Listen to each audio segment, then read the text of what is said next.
face the music.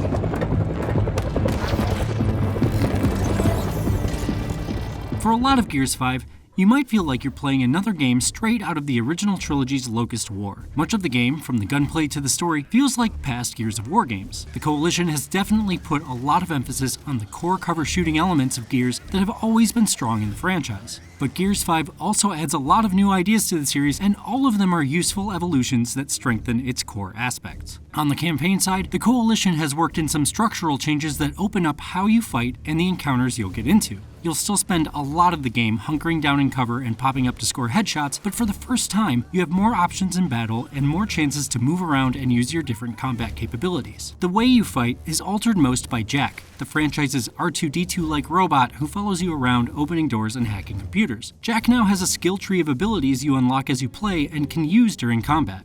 They allow you to do things like turn invisible to sneak up on enemies or stun and freeze enemies to force them out of cover. Jack, flash!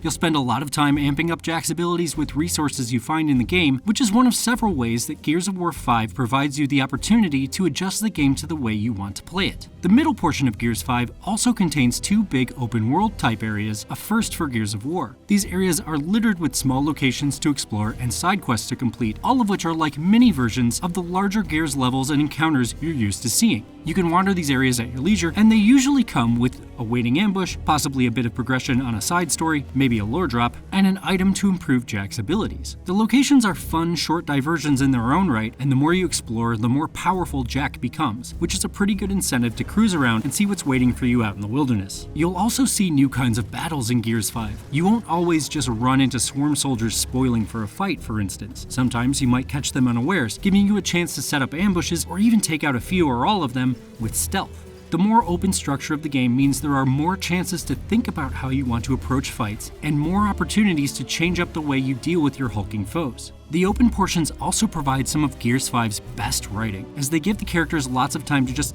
hang out and talk. Most of Gears 5 focuses on Kait, the new protagonist and one of the new characters introduced in Gears of War 4, as she searches for answers about her heritage. Gears 4 ended with the implication that Kait has a connection to the Locust, and a big chunk of the game has her exploring the questions that implication raises. But the best parts of it all are the many conversations between Kait and her Delta Squad mates, which do a lot to flesh out their characters. You get closer to the characters in Gears 5 thanks to these conversations. It's like going on a road trip with Delta Squad, and the game is great at showing their deep friendships through dialogue. Just promise that if you run into something you can't handle, you'll let me know. Appreciate that, but we're doing all right so far. Delta out. Unfortunately, the rest of the story campaign doesn't hold up as well as its small character moments. The second of the game's 4 acts is all about finding answers for Kait, but a lot of those plot lines get wrapped up or pushed aside by the middle of the game. Much of the rest just concerns the fight against the swarm threat, without advancing the overall story or the character beats beyond trying to restore the Gears superweapon, the Hammer of Dawn. Add to that the fact that a lot of Gears 5's story feels like it's revisiting old territory, and everything feels basically like it did back during the original Gears trilogy. The story ends somewhat abruptly in Gears 5, and most of the interesting conflicts and character moments get swept aside to make room for more fights with big monsters. But the additions that Gears 5 makes to the core formula all feel like thoughtful advancements for the Gears of War identity, despite many being commonplace in the shooter market. That goes for multiplayer as well. On the competitive side, the Coalition doesn't alter much about how Gears plays. You're still dropping into cover, dancing around other players with shotguns, and trying to control power weapons. The maps are all divided symmetrically, with tactically advantageous high ground and lower, tighter areas where power weapons are nestled. Instead of changing combat, Gears 5 bolsters the experience with depth. The game uses ideas common to live service titles, and they all help flesh out multiplayer to make playing with friends feel more involved than just a series of matches. There are progression systems that let you advance your character to unlock new weapons and cosmetic items, and multiplayer provides a lot of different modes to work through. Whether you want some interesting twists with match types like dodgeball, or more traditional ranked play with team deathmatch, there's something for you. Where the live service influence is most apparent is in the cooperative modes. The wave-based HORDE mode is back with some tweaks that push you to specialize more on your team.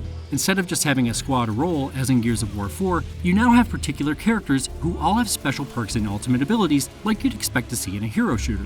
The same is true in the new escape mode, which has you rushing out of a swarm hive while you flee from deadly gas, with only whatever limited items you can scrounge up to help you fight your way to freedom. In both cases, you'll pick a character with a particular playstyle and specific upgrades you can earn by playing, and those additions help to vary Gears 5's gameplay and encourage teamwork. The characters don't play all that differently from one another, and you'll still spend a lot of time behind chest-high walls. But the specialization options are an enticing reward for the time you put into each of the game's modes and help make you feel like your characters are improving alongside your skills. The changes give you opportunities to play the game a little differently than you have through the last 5 entries in the series. You can even play as Jack in a pure support role. Co-op modes also have a ton of progression systems. You'll rank up your characters, unlock new skill cards to give them better perks and abilities, and even work through seasonal content and Fortnite-like Battle Pass pathways. It also should be noted there are cosmetic items you can purchase through microtransactions, but the Coalition has said all seasonal content for Horde mode will be free. Watch out, I'm coming for you! Sentry is empty! Gears 5 doesn't stray from what has made the Gears series strong throughout the franchise, and especially in its campaign, it might be a little too mired in the past. But with so many new additions, big and small, this is a meaningful step forward for the series. Everything the Coalition adds to the Gears formula helps to make Gears deeper and more open to a variety of playstyles and approaches. Whether it's the campaign or co-op, competitive or quick play, there's an option for you in Gears 5. And the new ideas it brings to the series are all good reasons for fans to return. Let's do it!